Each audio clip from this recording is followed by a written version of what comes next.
Welcome back to Baltimore Sports Collectibles and the At Sports Ball podcast. I am thrilled to have Mike Moynihan with me today. He is somebody I've wanted to have on for a little bit, and John asked for a public thank you. So, John Newman, thank you for putting us in touch, and now my debt is paid to him. You probably know Mike from Fax Machine social media. He started back, I think, with a newsletter and postal carrier and moved on to YouTube eventually when technology caught up. I hear you've been doing this a little while. You can find him A on little Horror while. Native Cardboard Podcast, Bench Clear Media, Chasing Cardboard, his new show, and we'll get to that later. But more importantly, and I searched very hard for these people, and there's not a lot of us, where the passion outstrips the money, and there's that little thing inside of us that just can't let it go, and really helps us be a whole person and an important factor. Life can be tough, life can be great, but there's certain things I like to have stability. And I have listened to you for a while, and I think you're one of those people. So thank you for coming on. You bet, Danny. Thank you. And I'm glad you got the memo about wearing our top shirts today. You know, we we both did that, so that's pretty good. I think that speaks to our dorkiness, which is a good sign. I did an episode on the Cal Ripken minor league rookie card, and I absolutely had no problem wearing my Cal Ripken tops traded card. I'm that kind of dork, so be as You dorky as you want. you might be a hobby dork if we could do a whole Jeff Foxworthy esque things. You might be a hobby dork if you walk around in your normal life wearing top shirts or SGC hats or PSA hats or whatever. Okay, so here's the question. I don't care about your dining room table full of cards. I want to Yeah, know how many different hobby shirts do you have?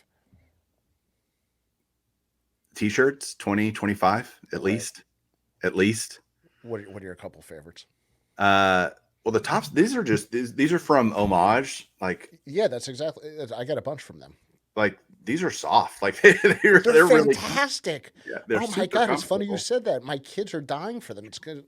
We're giving them a free commercial. They're Yeah, fantastic. I literally just had to order a whole nother round for the kids. I also yeah. have a It's Kofax pretty 50. great. Yes, I was saying I just have a Kofax 57 shirt. I have the Bill Ripken F Face baseball card shirt. So nothing wrong with having a little fun with the clothing.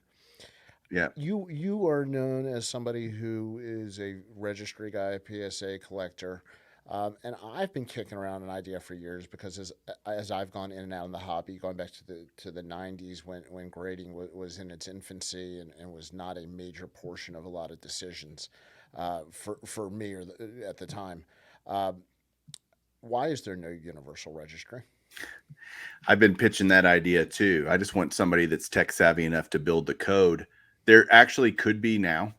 The data is all out there. Someone has to build the code that will scrub it and go pull it, and then you can have a universal registry. Everybody wins. The grading companies have zero incentive to do that and to help that along. They could give the data to somebody if they were willing. They have no incentive to do so because they all think that their brand is the best, and that's a shame for the hobby. But it's just they have intellectual property that they want to protect, and I get that, or ideas that they want to protect, but somebody should do it. It would be a huge success if somebody did that. Yeah. Well, as somebody who had to deal with some tough decisions on grading through the pandemic, I know that I was forced to, not forced, that's inappropriate. I used SGC more than I had previously. And I've actually been very happy, except for my 57 Brooks rookie. I still want them to call me back on that. There's no way that was graded correct. Other than that, I've been thrilled with them. And I guess on your thought, have you just been grading the walkthrough stuff that needs to? Have you held off? Have you gotten comfortable with SGC? Have you always been comfortable?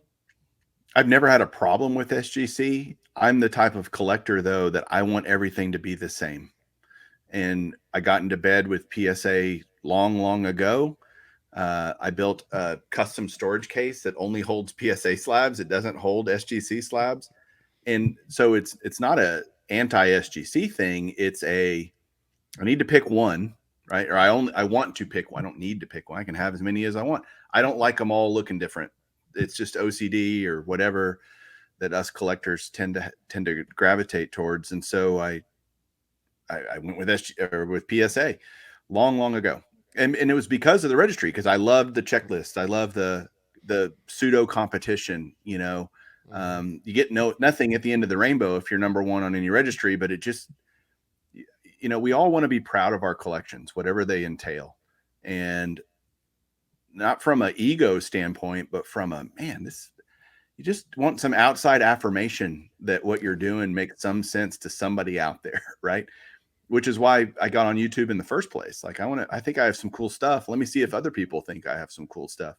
And sure enough, some people did. And it's this, I don't have guys just to come over to my house around my neighborhood or in my city that can share the joy and the love Yeah. and the passion with me. Social is a great outlet for that, whether it's Instagram or YouTube or podcasts or whatever.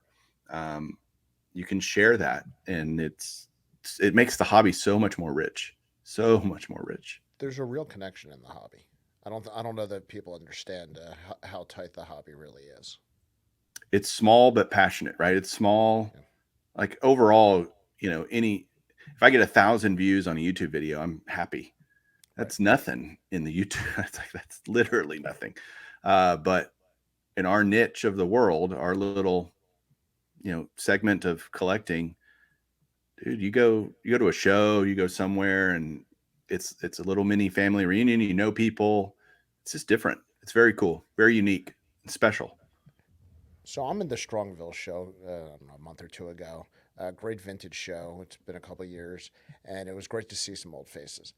But this was there was a little bit different vibe with people really being more divided on the graders than I've ever seen.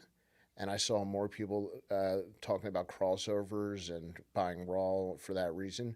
Are you a crossover guy? Will you buy raw over another graded card to not deal with the hassle? No, um, ideally, I buy every card graded already PSA. If my second choice is to buy it graded SGC, third choice is raw. I have a stack of raw cards here waiting to send to PSA. Quite frankly, I could send them to SGC right now, Right. but the reality is I want to wait, and I don't like buying raw because I want to know what I'm getting. As good as I am, and I'm not even that good, but I've been doing this a long time. With all to say you're an expert's a bunch of crap. I have a lot of experience, which is different than expertise, I think. And my experience tells me that what I think a card should grade and what it actually grades are. So I'd rather know what I have, buy something a known entity than a raw unknown.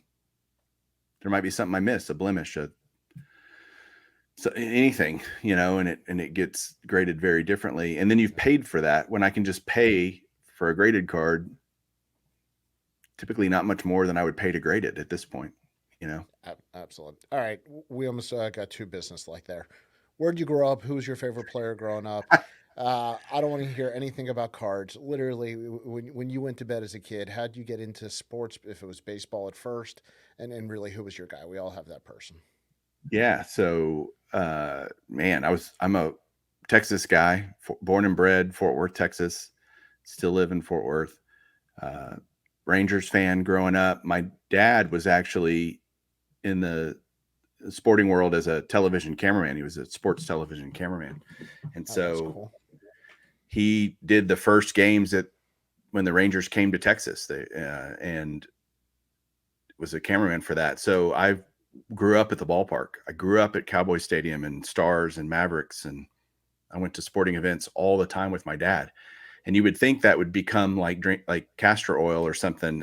It was not. It was the opposite effect. It made me love and care for the sports even more, and just grew an appreciation for it. I played baseball growing up, football, basketball, all that stuff. I played baseball in college, so I was a catcher, and I'm like 6'2", so I was a big dude. There's a term we say, "Oi."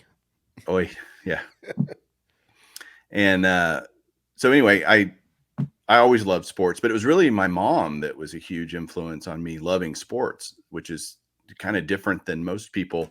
My dad worked in the sports industry, but wasn't a huge fan. My mom was a huge fan and huge Yankees and Cowboys fan from when she was a kid. She had cards and stuff, and all, of course, those all got thrown away long, long ago, sadly. But I just grew up loving sports and played a lot of different sports, played everything, as a kid. Back then you didn't, play year round something, soccer, baseball, whatever these kids Right. do. I was in a sport every season, I was, or sometimes overlapping, where I was playing something all the time. Yep. Everything from tennis to bowling to basketball to football to baseball. There was just always a different season. You never focused like these kids do now. I think to their detriment, quite frankly. Oh, I absolutely. I loved trying different things, and I didn't know what I was good at. And I didn't need to play baseball year round to get a college scholarship to play baseball. I did, Right. and I didn't have to play it all the time. I don't know what these parents like. Try different stuff, man. You never know. You might be good at tiddlywinks or cornhole or nowadays, right? Do Well, cornhole. and there's more and more studies from a kinesiology standpoint. It's actually better for the body. So I don't know why we would develop only certain muscles an entire lifetime, and then are surprised when somebody gets hurt because they had to bend it in different directions. So I think you're 100% correct on that. But you haven't fessed up yet. Jeff Burrows. I mean, Oh, who's your guy? no, I was a Buddy Bell, Jim Sundberg guy growing up. Early '80s Rangers were my, I was kind of when I started really collecting in '81. What's that? 41 years ago, and I never had the break. I know I'm not supposed to talk about cards, but it dovetails so much with my life. No, no, But no. You can. It's good. but I never took the break like everybody did in college and stuff. I still collected, albeit less because I was broke, as a young Sure. adult. But I still always collected. I always had my cards. I always looked at stuff. And those early '80s Rangers teams with or not Lance Parrish. God, I just went totally blank on our first baseman. Big dude. Evan. No. No, his last name was Parrish. Larry Parrish. Larry Sorry, Parrish. Yeah, yeah, Larry Larry Parrish. Parrish. Lance was the catcher. And yeah, Sunberg. Just that was my childhood. Al Oliver, Fergie Jenkins. That was it. And then in the '90s, I became a huge Juan Gonzalez, Ivan Rodriguez guy. I player collected them. But my first player collection actually was Daryl Strawberry, believe it or not. I was going Because to give you a hard time about that. yeah, I, I I mean, collected strawberry for the first time my first trip to Cooperstown in '84 when the '84 top set had just come out, and I hit two strawberries in my first box, and so I always had a soft spot for the '84 strawberry. But yeah, you really PC'd him. yeah. And it was so different back then because, first of all, I hardly ever watched him on television, maybe the game of the week, every once in a while. But I read, like when we were kids, I read Baseball Digest religiously, Beckett Oh, sure. Monthly. I have the This Baseball week in baseball, Encyclopedia.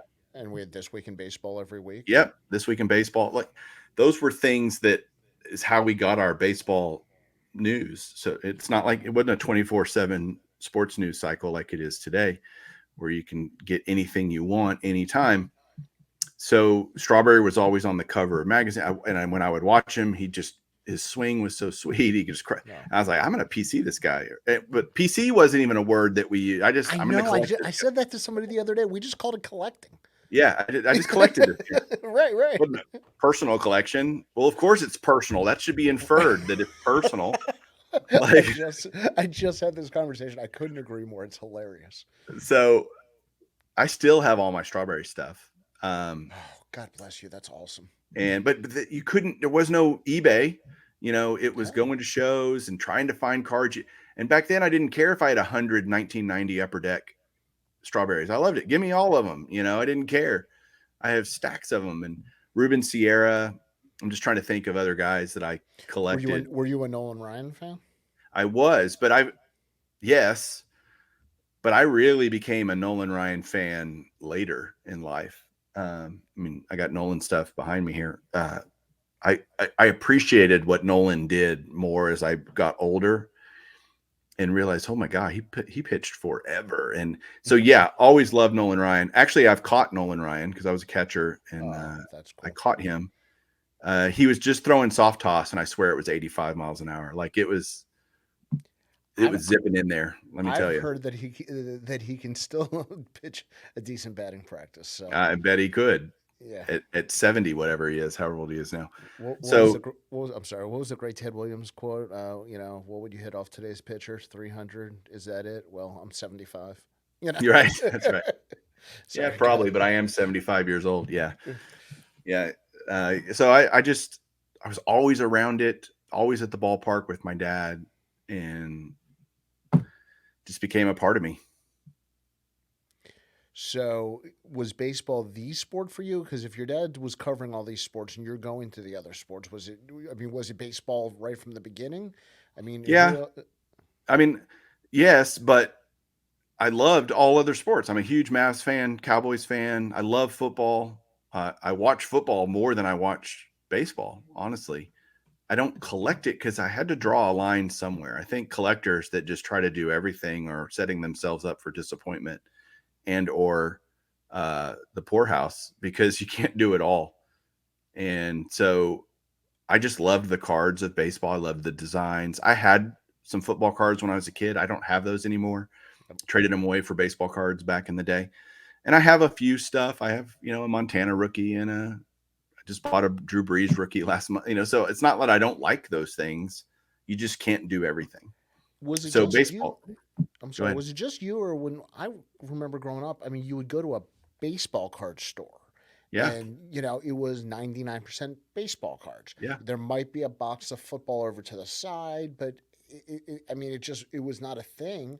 And I think for a lot of us, it was almost a matter of what was available. I don't know back then if the stores would have been 50-50 or, whatever it would have been, if we would have been attracted to something else. Yeah, certainly not. Although, I mean, again, this is deep, deep Cowboys country. I mean, football is king here. Right. So it wasn't that there was, but it was still all the baseball card store, and I called them baseball card stores too back then, by the way. Uh, you didn't call them shops or hobby shops or any of that crap. It was a baseball card store, Right. period, paragraph. And it was almost exclusively baseball from Right. what I remember. And, but maybe that's because I wasn't really looking for anything else. That could be true. My memories, that was many decades ago. But I don't know. It's baseball's always been my favorite sport. So maybe that's just part of it from the very beginning. Do you remember your first game? I do not remember my first game. Really? Is it No. because you played or just Um, I went to so many. Like I'd go to right? 50, 60 games a year in the summer. Rain, Rangers games. So I I mean, no, it was how old were probably you when you were gone with your dad? uh well, again, it's how do you distinguish things like that? I didn't keep tickets back in the day. I First of all, mean, I didn't have a ticket. was it 4-14? No, it was I was 7 or 8 when I started going with my So dad. those are the cool years to get going. Yeah. Yeah, yeah, yeah. So this is 81, 80, 81, which is when I started collecting. I remember the first packs I bought. I remember Right. laying out cards on my floor, 81 Donruss, 80, because I remember 81 was a big deal because you had Fleer and Donruss come Yep. into the picture, not just tops. And the tops were more expensive. So I got a lot of Fleer and Donruss and laying them out on my floor by team and sorting them and putting them in shoe boxes with rubber bands. I mean, that was nobody cared about condition. You'd trade away you'd trade away the best player in the league for a Buddy Bell, which wouldn't make any sense today. But For some reason, I grew up in Baltimore and I loved Ruben Sierra and Julio Franco. Makes yeah, no sense, but they were awesome. yeah, I could do Julio Franco's batting stance for you, but it was Oh no, no, fantastic. no! You got to, you got to. No, Come on, come on. no, you Do, just you do, do just it, yeah, do it you got for to me. go all the way around. I mean, he played till he was 63, so In other countries. in other countries, that's right. Yeah, no, I think whoever would sign him, he literally traveled the world. I think he's still Um, playing actually, but God somewhere, bless him. maybe in Mexico or Cuba or who knows. Him and But Bartolo Colon, I think, are barnstorming. right, Okay, so you've always been a Texas guy. You've always been in Dallas. At what point did the light bulb go off and say, you know what? There's a world beyond, and I hate these terms, current cards and cards of previous generations. At what point did you connect that these were two different things? So for me, it was pretty early actually. Going to card stores and seeing older cards that I was always attracted to the older stuff. It was an affordability issue, not a desire issue, right? I always loved them and I wanted Mickey Mantles in my collection and Hall of Famers and all this kind of stuff. Cause again, as a kid, I sat and read the baseball encyclopedia and memorizing stats and top 10 home run guys and all Yep. this stuff that made me, and I had books with pictures that told me stories about, Hank Greenberg and Lou Gehrig and Babe Ruth. And those were incredibly appealing to me. I could never afford their cards versus a pack of 84 tops, like you said, or something. It was Right. just out of my range budget wise. So I always knew the difference. And not until I became older with, discretionary income as an adult that I could finally get these cards that I had always wanted, even though I never saw any of them play. And I Right. think that's a disconnect for people. They don't understand that you don't have to have seen these guys play to appreciate and know what their career meant to the game and what Mm-hmm. they accomplished and have an appreciation and respect for that. And then collect their cards as a connection to that. You see what I mean? Oh, Cards are absolutely. all about connecting. So, um, I always knew that. I guess I can say from very early on as a collector, probably, early, certainly 10, 11, 12. My first vintage card I was a 12-year-old. I bought a 60 tops Yastrzemski rookie from a neighbor down the street. And I Cool. thought I had, hit the lottery The that I bright, finally the had a bright, card like bright that. yellow. Yeah. Oh yeah. Great. I still have it. Um, Oh, that's that cool. card, I sent it in. It got a PSA 3. I could have cared Who less what the cares? grade was. It Yeah, who wasn't cares? about that at all. I also have a 6 of that card just to have a nicer copy in my Of collection. course, But of course. but having that card, I remember going to a guy's house and he had literally a trash bag full of 67, 68, 69 tops. Uh, And uh, going through it, he said, "Oh, I begged my mom for like 20 bucks or 40 something, not a huge amount of money." I said, "Well, how many can I get for this to this guy?" And oh, pick out 3 or 4. And I picked out a 69 Aaron, a 67 Rose, and a mantle, 68 tops mantle. It was my first mantle. And I still have that card and it's graded. I got it slabbed. pretty good picks. Well, there were Nolan Ryan rookies, Tom Seaver Uh, rookies, bench rookies. All those were in there. And then I take it. I take it all back. Very, very stupid picks. I'm an idiot. Yeah, But they're all in a trash, like literally just that's all stuffed in a hysterical. trash bag. I mean, I just can't even imagine how much was there. And you look back and you go, oh, Right. if I was only older, I would have bought the whole thing kind of thing. But those are, it's funner that funner, that's not a word. It's more fun that I Or, didn't do that because I still have them. I still remember it. It's not like, and that was maybe 12, 13 years old. So wanting vintage cards was never an issue for me. It's affordability. Luckily now I'm at a point in life where I can afford all the cards I could never buy before.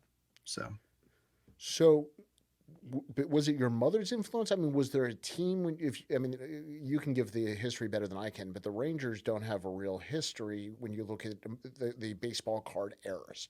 So they started, much more. What was it? Early '70s, late '60s, 72. '72. I was born S in 73. Okay. So they've been around here as long as I've been around here. So were you Um, just attracted to the typical, Hall of Fame small room guys? Was it your mother's influence? You said she was a Yankee fan. I mean, was there certain people that you gravitated towards? so her favorite player was Bobby Richardson, That's awesome. who uh, she just thought he was cute. That's the funny thing. Uh, My wife likes Kevin Kiermaier. for this, probably the same reason. Yeah. Uh, anyway, so my mom's Yankee fandom did influence me. I mean, I was always a Mantle guy. I thought Mantle was awesome. My favorite player of all time is Lou Gehrig, and that's more not necessarily because he was a Yankee, but because I've read so much about him and his life and his extraordinary story. Hmm. Uh, and he was so good, and I think Hmm. actually still underappreciated for. I mean, he was with Ruth, so he got overshadowed, right? But he was incredible in his own right, like otherworldly kind of incredible. We're coming. So We're coming right back to that. Keep going. So Lou Gehrig was always my favorite player, and so yeah, I mean, the Rangers didn't exist in the vintage era, so the idea of just finding the best players, the Stan Musials, the Frank Robinsons, the Willie Mazes, I didn't care what team they were on. I cared about the player. There was not a team affinity; it was a accomplishment affinity Do you think that was a function of not having that team, for for sure. years before? Okay. 100%. If I'd have been a Phillies fan or something, Or or or a Cowboys collector, you would have collected, years before. sure, I would have had Interesting. vintage cowboy stuff. Although they started in '60, it's not like they have a Right. Right. tremendously longer history. But at the same time, it was just those great players reading the stories. Again, it didn't matter what uniform they were wearing. I didn't care. Ty So Cobb and those one of guys. my theories is when you and I got into the industry within it sounds like within a couple of years of each other, or started collecting within a couple of years, the guys we were buying from grew up watching what you and I consider a lot of these vintage players. So we Yep. were so much closer to the time they played, that it's almost, a weird thing that we're living through Mike Trout. Well, we would never consider him a vintage player. We would never, we look at it totally differently. That's how they looked at Mickey Mantle. That's how they ended up in bicycle spokes. And so, when you have that generational connection that was so close, we had parents that watched these guys play, and we got to hear those stories. One of my concerns is, and this is just like, I'm getting very meta here, but history in general, if you don't educate, you're going to lose it. So, from the 30,000 foot viewpoint, do you worry that the historical nature of vintage will make it a smaller and smaller niche, or just the really top cards that attract people? I definitely think that today's generation of collectors don't know the history. They look at the dollar signs Mm-hmm. behind a card. They could care less whose name is on it and what they meant to whatever sport they were a part of. That's tragic to me. That's the only word I can think of to use about that. I try to use my podcast and whatever influence I might have to encourage people to go learn about these guys. Like I'll pull up a some random Hall of Famer and like go read about this guy. Like take George Sisler Mm-hmm. or um, God, Tris Speaker. Go Mm-hmm. look at these guys' stats. They would, if they were in today's game, forget about it. Their cards would be worth tens of thousands, hundreds of thousands of dollars, and yet they could be had for pennies. Percentages of that, and nobody knows who they are. Go learn. I promise you, you won't be disappointed to go learn these stories. You're not going to be. Absolutely. You're going to love the game even more. It should enhance your appreciation for it, not detract from it. And it doesn't detract from today's players. I love the crop of young talent in the major leagues right now. Soto and Acuna and Albies and all these guys. They're great, good, you know. Yeah. But don't they don't have to be mutually exclusive. I think That's that's exactly what. what I was going to say. The hobby has kind of done that, and I hate that. Yeah, they don't have to be that way. We're Yeah, making well, the hobby's making it that way. I think collectors are just ignorant and don't. And I don't mean that in a negative. They just don't know, and they need to know. Yeah, I think absolutely. I think collectors, if you do this for any length of time, a decade or more, you're going to start collecting the current players because that's who you can watch. Think of a kid, right? Well, it's like we said. That's what you could buy. Right. That's what you could buy. It's what you could afford. As you grow older, you have more time to learn, more time to Mhm. explore other things, and potentially more income. You go, oh, you graduate to become a vintage collector. That's the graduate class. That's the I, PhD in I love collecting. that. Yeah. It's not, oh, can I go buy some Otanis today? Yeah, anybody can do that. Appreciation for Right. the old stuff. And then, but I think that's a natural progression through a collector life cycle. I don't talk about this a lot, but I've thought about it a lot, obviously. um, you just get to a point where you want more than the Right. current guys. Is that you just, Well, that's what man, I'm there's talking got to about. be It's a more. knowledge thing. I think you have to be a curious person. When you talk about growing up and reading, anything that you could get your hands on, from the tiny little baseball digest to the sporting news or whatever it was, um, a curious person, and once again, getting very meta here, people who read and like to absorb that information, what you're learning is it was information, but it wasn't that far away from when these guys played, so it was still relevant. You talked about the 500 home run club with guys who are alive. There was almost nobody in the 500 home run club when you and I started collecting that had passed. I mean, it was only a couple guys. So it's a really weird concept that we don't look at today's players as possible future Mount Rushmore type of players. And I think a lot of people are missing that experience by just trying to flip. I yeah, I'm going to go into the card world. We're living in this junk superfractor base world that's got everybody scanning their phone and card shows and just seeing if they can buy for this and flip for this at the next table. And what they're not doing is learning the stories. Why is this guy valuable? There's nothing wrong with going after rookies. I love minor league baseball. To me, that's one of the purest ways to enjoy the hobby is find somebody you've seen at a minor league game, and collect their cards and follow their career. Who cares what happens? You don't need to buy $100,000 one of one superfractor just because the guy made a top 100 list. So I think there's an educational responsibility for let's say for the people who've been around longer, not the older people, the people who've been around longer, to spend some time doing this. And I don't know how to communicate that because I don't know if anybody wants to listen. Do you have a thought? Do you agree? Scream from the top of your lungs. I mean, you can't make someone want to learn something, but you can inspire someone to want to learn something. And you can do that by giving just enough to pique their curiosity. They have to be curious.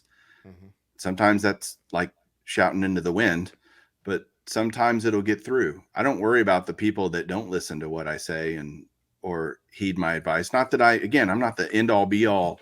I don't know everything, but I've been around the block a little bit, and it's like when you get experience, turns into wisdom over time, and I think I have some wisdom to pass on to people if they'll listen. And so all I can do is tell the stories.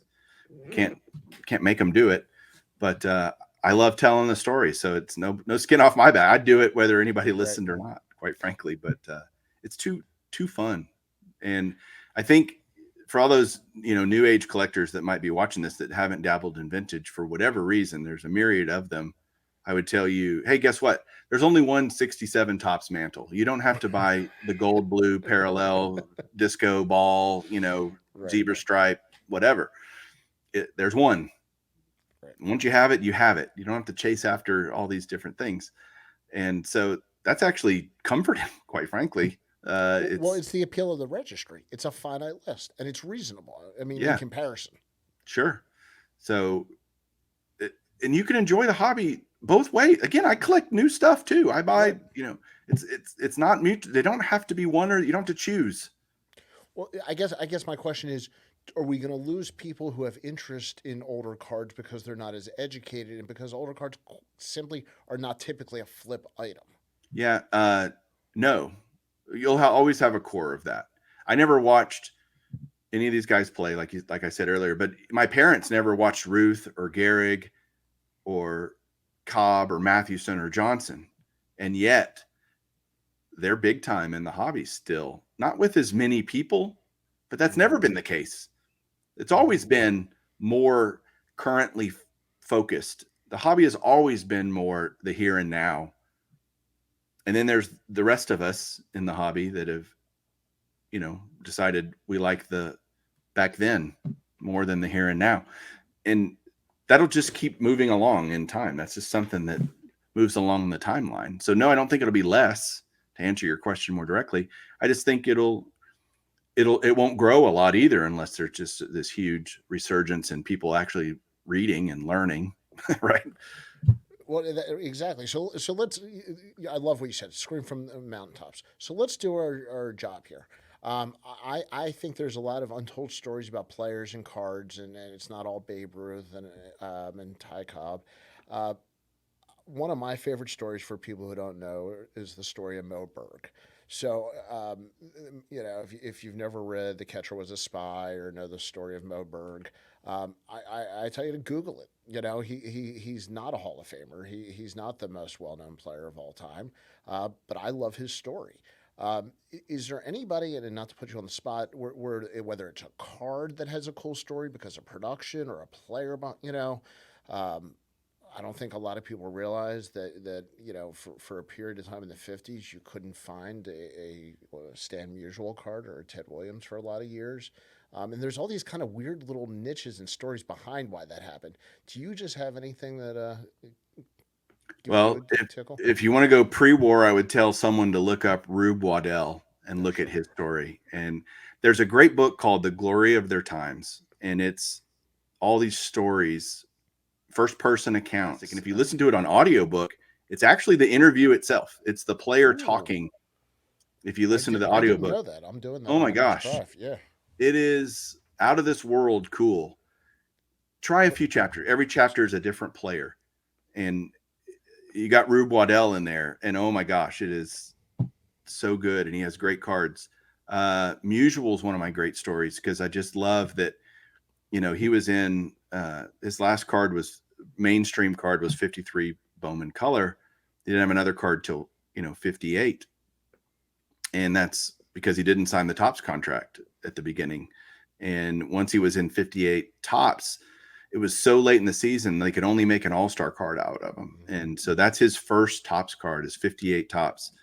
And it's a very inexpensive card. It was triple printed. So you can find a ton of, I mean, they're out there, and it's a great, I'm actually a card I want to get in every kind of slab. I want to get that That's funny. card in a PSA slab, an SGC slab, all of them. I just think it'd be cool to lay them all out Right. using that card as an example because it's just a great story of why Musial wasn't there. The 54 Bowman Ted Williams is a great story. The fact that he didn't sign his Bowman contract and they thought he had, and they started printing the cards like, oh, wait a second, we can't have this card in here. They pulled it. So they're out there, but they're certainly less plentiful than your normal 54 Bowmans. That's a card I recently picked up. That's always been a grail card for me. Never thought I could get it. I love all the weird stuff in the 50s, the Wiener cards and the, Wilson Franks and, you know, Coca-Cola and Rawling, all this different stuff. It's just so cool. And if people have never read, is it the Bubblegum Wars? Did I get that? Do you have it right there? You did. It's right here. The Um, Bubblegum Card War. the Bubblegum Card War. I knew I was going to get close. Um, Fantastic book. it's been a number of years, but I still go back to that for a lot of my stories and a lot of my understanding of that time period. Uh, Anything else? I mean, you've spent more time. Where do what books, what websites, who do you like to follow just to kind of geek out and to keep learning? Oh man. I mean, do you read Saber bios? I don't. I Some of those are honestly, fantastic, actually. I love reading like Wikipedia, believe it or not, as much as people rag on it. For baseball players, there's not a whole lot of controversy, so there's just a lot of great stuff. If you just read a Wikipedia page of a player, you're going to learn. Like, go read Duke Snyder's Wikipedia page, and you'll learn a lot. And it may make you go, he was part of this team. Let me go learn about this team. And uh, the baseball reference is a huge thing for me because I'm a big numbers guy. I'm a stats guy. I'm a finance guy in my real, that's my job. So I've always been a numbers guy. And so, man, where does this guy rank? And where does that guy rank? And comparing players. And It's the so same. that It's the same stuff we've done since we were kids. In some it's ways, totally the same yeah, stuff I we've done love since that. we were kids. I'm Right. just better at it now. I'm just older and more experienced at figuring it out. Uh, I I don't know could if I care. am. I'm still waiting to find out. I could care less about war. Like that's a stat that means nothing to me. Like I don't care. Uh, I get it, but I don't To necessarily. me, it's a conversation starter when we talk about educating the next generation. If I can Yeah, just give some a comparison tool, I don't need to get into what it means. But hey, Babe Ruth was much higher than this guy. right. Well, go look at the top 10 war guys ever. None of them you've heard of unless you're a vintage guy. Right. Um, I mean, Walter Johnson. Uh, and I watch a lot of documentary. I love document. I love the baseball documentary, obviously by Ken Burns. Still If have it on if there's VHS, by the way.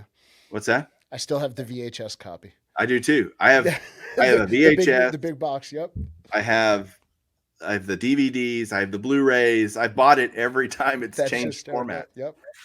Crazy, but and now you can kind of watch it on demand whenever you want. But if you've never watched the baseball documentary, I watch it every year Yep. in the winter because it's something that It's there's no on MLB baseball. Network all the time. It's Also. on MLB Network. That's Yep. right. So I record it actually on the MLB Network. That's what I do. Even though I have the DVDs in the next room, I can go pop them in, and yet I still record it and have to fast forward through the commercials. But it's the point is, I learn something every time I Yep. watch it, or something just digs a little bit deeper about Fred Merkel or Yeah. Jackie Robinson or And by Pee the way, Wee Reed. Merkel's boner is actually a baseball history term. If you want to Google it. It is Merkel's boner. Yeah, It different. meant something different back then than it does now. It does. We're not Um, talking about his downstairs area. We're talking about no, something else. no, we're But actually talking about his upstairs area. that's right. So and you go watch that and you get glimpses of these stories, and then it makes you want to go, God, what I want to go see everything about the 1912 World Series, which is when Merkel's boner happened, or whatever, 14, whatever year it was. So it goes, it lights a spark, and Well, I think you need something to light a spark. and then there goes the connection to the cards. So when Yes. when I'm at a card show and and I'm flipping through singles, if I come across a Fred Merkel, it makes me smile. I don't care what the price is. I don't care the condition. That card gives me a moment of happiness whether I buy it or not because I know that story. And if you can't sit there and go through a box and enjoy just that act, then it's you might not have that relationship. I mean, I like the smell. I like the whole thing. I was at a client's house yesterday, just going through pages of terrible mid 70s cards, but I loved every bit of it because half these guys went on to become managers, half these guys were this, and it's just the story with all of them. And I really like the way you tied that together. I think that's an important thing with the history and then transferring that into collecting. I read Glory of Their Times the first time, and I've gone, and it made me immediately go search for all these players, not only that were involved directly in giving these interviews, but the players they discussed Mm-hmm. and telling these stories. And it made me fascinated, and I wanted their cards. Yep. I want their cards. I want to have, so that when I look at it, just like you said, I'll remember that and remember those stories. And it's a connectivity thing that's fantastic. So Have you gotten into, from a collecting standpoint, tickets? And the only reason I ask is because I found that I appreciate the connection for personal events or things that are much more relatable. To me, it's not an investment. The 1966 World Series, for a number of reasons, the Orioles' first World Series win. They swept the Dodgers, and it was Sandy Koufax's last game in a major league uniform. So the ticket to that game had a personal connection. Have you gotten into that at all for that aspect? So once I was an adult and realized the value of this, I started keeping tickets. I try to go to every ball. I've been to every ballpark but three, and I keep tickets from that. It only matters to me if I've been. I don't Right. need a 1960 Yankees World Series ticket. I have a Nolan Ryan 300 win ticket signed by Nolan, That's cool. but those are things I'm not actively going out. Again, you can't do everything. Right. And so I decided that Pandora's box was one I was not willing to open a long time ago. I think they're cool. Um, I would love a ticket to Lou Gehrig Day back in 35. Like that would be something, or 36. Those tickets are out there, and I would love one of those just because Lou Gehrig's my dude. But other than that, no, haven't really gotten into tickets. Thank God. It'd I just be haven't another. gotten, yeah, I haven't gotten into it from here we go again. I'm only really into it for PC. Yeah, And I just, yeah, at this point, I'm just not turned on to it for, for games that, like you said, I don't care about or wasn't right. at or anything like that. All right, I want to go back. You had talked about underrated players. There's three guys that I try to pound the drum on consistently. That it doesn't matter how many times we've heard their names, people don't realize how good they were. You touched on a little bit with Stan Musial. I'm going to throw in Jimmy Fox and Hank Greenberg and Frank Robinson as guys that if I know if you are watching this or listening to this, you know these names, or you wouldn't be watching or listening. What I know that you also don't know is how great they really were. And it's only because of Babe Ruth or some of these other guys that they get knocked down a level. I mean, if you took Babe Ruth out of baseball, these guys are who we're talking about all the time. Do you have some favorites on kind of that? Even if they're stars, the underrated list. Uh, well, certainly all of those. I've been pounding the pavement on Frank Robinson for a long time. Way Yep. underrated. When he retired, he was fifth all time on the home run list. Yep. Mel Ott is another guy I That's would a throw great in one. there. Yep. He was the second guy to get to 500 home runs. And he was Or, good when he was really young. He was one of the a yeah. real young prodigy. Um, Pitchers are so overlooked from especially the dead ball era when they could do all kinds of stuff. But Hmm. guys like Walter Johnson, Christy Mathewson, they're good. I mean, their stuff's expensive. Grover Cleveland Alexander was amazing. Hmm. Uh, those guys are so just forgotten about by the public at large. It's a shame, really. I'm trying to think of other hitters. Yogi Berra is so underappreciated. That's a good Uh, one. I He's think, so underappreciated. I forgot well, because he him. kind of, Bill Dickey was before him, who, by the way, is severely another guy, Roy Campanella. Well, he So over, started in he started in Baltimore in the Negro League, so I have a yeah. very soft spot for him. Yeah. But what you'll find, I think, and this is kind of interesting, Danny, if you think about it, all these players that are underrated usually had either a superstar in the league or even on their team. Campanella was overshadowed by Jackie, right? Hmm. Um, Stargell was overshadowed by Clemente. Hmm. Ruth overshadowed Gehrig and everyone else for I that was about to matter say the whole in that lineup. Yeah. era. So a guy like Harry Howman, if you don't know who he is, Harry Howman Yep. played for the Tigers, turn of the century and into the 20s, overshadowed by Ty Cobb. Go look at Harry Howman's stats.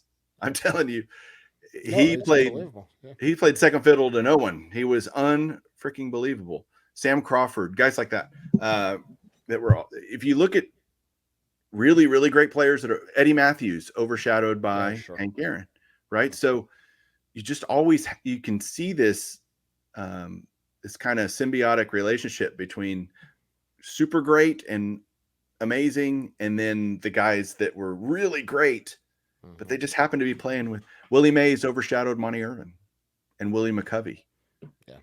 right? I mean, so Mantle, you had Barra, and that team was great, but it was Mantle's team, Well, I you think know. that was the interesting thing. The timing between the DiMaggio transition to Mantle was chronologically so perfect that you had these two monsters that almost overshadowed, like you said, all these other guys for decades.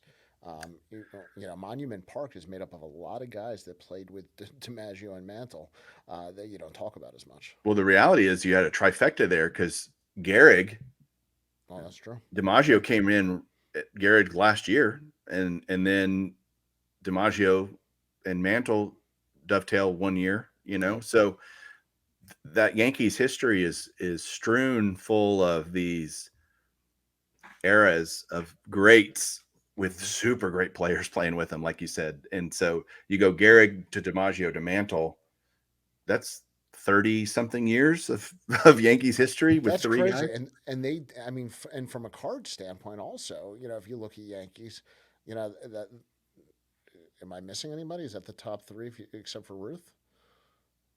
For the, yeah, in terms Uh, of popularity, for r- sure. right. So you're now talking from all the way, most of the history of baseball being dominated by these three Yankees. That's Yeah. unbelievable. I've never thought about it like that. What's funny is I hate the Yankees, and So do yet I. I'm a Baltimore fan, but I hate the Yankees, but I love I respect their history. I love the history. Look, they won 27 championships. What are you going to do? Uh, or 29? Is it 29 now? Or 20? I always we think we, 27. we have a saying about the Yankees. Who gives a Right? I gotcha. All right. I've taken up a ton of your time. I just have one quick question because I have done my homework on you. I can't watch all your YouTubes, but I've watched what I could. Sure. Where do you stand on strip cards? On strip cards. I think I've heard you comment on almost every other type of card. Yeah. So not for me, honestly. I think they're usually pretty campy. You know, the artwork typically never looks anything close like the player. They feel I, look, if somebody handed me some strip cards and gave them to me, I would take them, right? I mean, it's not that I don't have some it's just not something I pursue. I'd rather have the T206s, T205s. I'd rather have the cigarette cards than the strip cards. Uh, I don't know. They're all hand cut. It's just, But just it's also this weird time in baseball card history where there wasn't a lot of other product. no doubt. And so it's interesting. It's like this and I don't disagree with you, just to be honest. But I get this reaction from a lot of people. I just kind of wonder why that one era we've said, yeah, Yeah. I mean, is it 33 Gaudy till we get back into anything we could really like? Am I, yeah, for sure. I mean, you have this dead era, in the 20s. There are some cards, they're all usually regional or food issue type stuff right? that's done through the 20s, which is why Ruth has really few cards, right? I mean, he has, considering who he has a lot of weird stuff, Yep. but in terms of what we would consider a baseball card that's mass distributed, there's not a whole lot of it out there. 33 Gaudy changed the world, Yep. uh, changed the card world forever because it was different sizes. It was a bigger card than anything else before, really. And so you have 33, 34 Gaudy, then you've got play ball comes into play a little bit. Then you have the war era where nothing is Yep. coming out, and then you start with what I call the vintage era that starts in 48 with 48 Bowman And and then 48 Leaf. and there was still a lot of weird stuff coming out. I mean, you have some Burke Ross and some other stuff that was really an explosion. What I see, I consider that the modern age of cards because before that, well, like I said, we almost have this gap to tobacco cards as an industry. So I think that's almost the modern age of printing presses and techniques that changed so dramatically from that previous generation, and then we can call it ultra modern or whatever we want to make a Right. name for. But I just want to get your thoughts because I can't get anybody to get a good answer why nobody likes anything in that strip card era. I just don't Um, like the way they look. That's just the yeah, I truth. mean, is it the hand cut? No, it's the I've heard, pictures. but I've heard that from a lot of people also that They feel that they like don't. cartoons. They're just Yeah, cartoons, is what it feels like. I don't disagree with you. I saw Babe Ruth, and I mean the picture was a cartoon. I mean my Probably kids, had really bright red lips, and yeah. the pudgy face, and like, Exactly. It was the 1919 W, whatever it was. Yeah.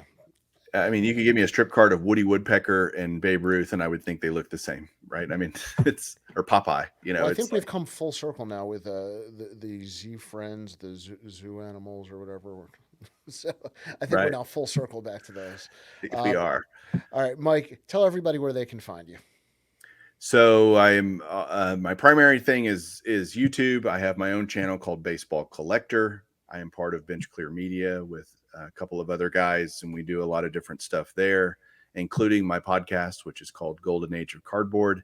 It's on YouTube and as a podcast, and I have a lot of different guests and talk, vintage, which I consider the vintage era from 48 until 1980, when Topps lost its exclusivity. And then yeah, I'm on Instagram. Baseball Collector Mike is my Instagram handle. Although I just check it mostly. A lot of people just communicate with me that way. And what else? We're doing a new show called Chasing Cardboard that has been well received, and it's also And on that YouTube. I was about to say, is that a regular show or a YouTube show or both? It's a YouTube show. It's a right now we're doing season one, which is we've only released 2 episodes, but it's meant to be kind of TV quality. Like, I think Well, that's what I'm American saying. It's Pickers. an actual show. It's not you behind a mic at your desk. Correct. Yeah, yeah. It's a Okay, show, and it's American Pickers meets sports cards. So very cool. pretty different, and it's been great. So a lot of irons in the fire, man. I just love talking about the hobby, and hopefully people get something out of what they hear me say. So thank you for Well, everybody that does that. yeah, and thank you for coming on. Thank you for sharing some of your time. I expect we'll run into each other at the national. And I think I owe you a soda, so I will catch you in Atlantic City. All right. Thanks, Danny. All right. Thanks for being on the great Mike Moynihan. Appreciate you on the Sports Vault podcast.